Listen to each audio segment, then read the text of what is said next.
വിദ്യാഭ്യാസ കലണ്ടർ ശാസ്ത്രീയമായി പുനഃക്രമീകരിക്കുക, തുടർച്ചയായ 6 പ്രവൃത്തി ദിനങ്ങൾ ഒഴിവാക്കുക, വിദ്യാർത്ഥികളുടെ പാഠാനുബന്ധ പ്രവർത്തനങ്ങൾ ഉറപ്പാക്കുക തുടങ്ങി വിവിധ ആവശ്യങ്ങൾ ഉന്നയിച്ച് KSTA സംസ്ഥാന വ്യാപകമായി ഉപജില്ലാ കേന്ദ്രങ്ങളിൽ അധ്യാപക ധർണ നടത്തി.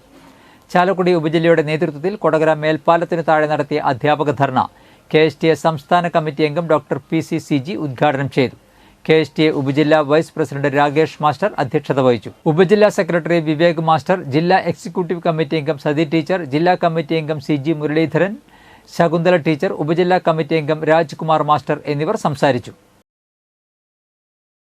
പോകാൻ സാധിക്കുമെന്ന് സവിനയം ഓർമ്മിപ്പിക്കുകയാണ്. രണ്ടാമത്തെ നമ്മുടെ മുദ്രാവാക്യം എന്നത് തുടർച്ചയായ 6 പ്രവൃത്തി ദിവസങ്ങൾ ഉണ്ടാകാതിരിക്കുക എന്നുള്ളതാണ്.